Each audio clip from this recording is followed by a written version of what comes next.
We also have a whole lot of the public just went to sleep after the Obama election. They just decided Obama got elected. We don't have Bush. And a lot of the people who were upset about electronic voting were actually just upset about Bush being in office. And so as soon as he wasn't in office, they went to sleep. So a lot of the voting... Yeah, they went to sleep on all the wars and everything, too, unfortunately. Yeah, but go ahead. A lot of the voting integrity organizations have gone out of business now because the funding dried up. So I think black box voting is one of the only ones that's even struggling to stay alive at this point, but we've been hanging in there. We knew it was going to happen. So it's tough, but you know what? It's our liberty and our human rights at stake, and we have to keep on. We can't just give up and say, oh, well, I don't want to look at it. I need a magic wand. Somebody will do it for me. We really do need to hunker down and make and keep working on it. And I think that this German interview that we've done just here is one of the tools in our toolkit that we can use to start pushing for the reforms that we need. We may not get them in 2010. I don't think we will. But we need to start swinging the pendulum back the other direction. Kathleen, same question to you. Where are we now, and what can we do to get the ball rolling again? Well, basically, I agree with Bev. There's a false sense of security now. We got our guy in office, so therefore we don't have to worry. I think that's the totally wrong mindset to have about elections. It shouldn't matter whether your guy got in or not. It should matter whether the election was honest or not. And if we have all these things in place that call that into question, that should concern the hell out of everybody, because eventually it's going to come back and bite us in the behind if we don't deal with it now. What I've been doing is paying attention to the groups, because I see a lot of people in the country, despite the people who are happy with Obama, that are having tea parties, and I know they're getting a lot of a bad rap for that. But anytime people stand up and speak out, that's always a good thing, in my opinion, because sitting on the couch has been a big problem. So I'm trying to figure out, because the American people are beginning to say we want more transparency in our government, more accountability. Well, you get that by first having that in your elections. And if you don't have it in your elections, your protests are well intended, but that's the road to hell was paved with good intentions.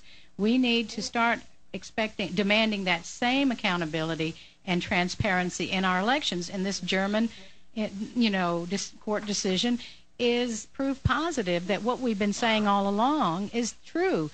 And we can't allow those within the election reform community to confuse that message any longer, that somehow compromising with the machines is the solution. Like Dr. Wiesner said, that is not the solution. It's a transformation of the present status quo into something else, but it's the same result. So ultimately, I think I'm pushing for critical mass. I'm pushing to get, like Vote Rescue is fighting every day here in Austin to get public counts via hand counts. And I think those kinds of groups need to be supported and acknowledged, and we need to pay close attention to them, and we need to ask other people in their states to start standing up and demanding a public count. That's a good point. Yeah, you need, wherever you're listening to the show, you need to have your own representation, such as your own chapter of Vote Rescue or something very similar to that. Bev, is it possible that the enemy of our enemy is still our friend? In other words, yes. we were all out against George Bush too, so we were able to work with the people on the controlled left. Can we now do the same with all of these Tea Party people and get there and start really injecting this issue, carrying signs, banners, T-shirts, passing out literature, getting people awake on the right who maybe think that their election is about to be stolen? Well, absolutely. We need to be reaching out to new groups, if for no other reason than the message was so successfully hijacked with the left. And it was funded and it was hijacked for a reason. I think we're all a little bit smarter now, and we've seen the fact that you have to really say what you mean. We want public elections in public, all essential processes in public. And we also have to teach people that inside access isn't necessarily where you want to be. Inside access is nice, but it's also a curse, because a lot of people we've seen have gotten that little open door into the people in power, and then they just all of a sudden change everything that they believed in. Right. Because if they don't change what they're asking for, then the door gets closed. It's a means to an end. Guns. Yeah, it's a means to an end, and they can justify this now because they're in power and they think that they're going to be bringing all this great change to the country. You know, something that my listeners can do is you can write Glenn Beck. And you could suggest that Bev Harris or Kathleen Wynne or Vicky Karp or any of these experts get on his show, and he begins making this an issue ahead of the 2010 elections. I guess if we had thousands of people writing Mr. Beck or any one of these talking heads, potentially we can get you on and begin escalating the issue. Kathleen, can we open to that? I've already reached out to one of the people that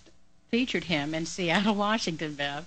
I've been reaching out to the exiled Democrats or the people who became independents because they just were disgusted with how the primary played out. And the Pumas. Basically, I've reached out to the disenfranchised, the people who feel that, because I wanted to go to a different audience who were already motivated, who were already seeing something beyond, their little box, inside their little box, to try to tap into that anger and put it to good use, because our own election reform community has confused me because they go into so many different directions as to what's good and what's not. If I were a citizen trying to learn anything, I wouldn't know what would be the best approach to elections based on what, except for now black box voting has taken the lead on public counts. Vote Rescue is doing it. Now we need to, I was on a radio interview with one of the Puma websites to make people aware of what black box voting is doing, what we're doing here in Austin, to talk about public counts. So they want to have another one. So maybe, Bev, we can get you on that. Oh, sure. Well, yeah, the thing is, I think that I've learned over the past 6 years is that is not to allow the message to be distracted away from the public count. Because basically every single distraction fails when you put it to the test of is the counting in public or not. And we now, unfortunately, need to add to that is the casting of the vote in public or not, because the casting of the vote in 25 states is approaching 50% vote by mail. And in my state, it's forced vote by mail, and in Oregon, Washington and Oregon are now forced vote by mail, meaning that you have to vote by mail. Wow. California is 50 to 60% vote by mail. Arizona is over 50%. We've now got 25 states with no-fault vote by mail, and many of them are now going to permanent vote by mail status. What that does very clearly is you can't see who voted. It could be a real person. It could be people inside voting the vacant spaces for people who they think are probably not going to vote. You notice that they're registering a lot of people now who are in kind of marginalized populations, the homeless, prisoners, and so forth. And that's all very well and good, but it also is registering groups of people who vote less often and thereby create more vacant spaces for these vote-by-mail insiders to vote for them. So we have anything that is concealed from the public. If we're concealing who actually casts the vote or we're concealing the count, we have to stick to our guns on that. Not okay. Yeah, and again, a testament to the laziness of some Americans who don't want to go stand at the poll and don't want to fight traffic for something as important as voting for your representatives. It is astounding to me. Dr. Wiesner mentioned, 30% is too high. What we're looking at here is, sure, there needs to be some absentee voting for people who are out of town or for people who are sick and infirm, and that generally comes out to about 10% of the vote.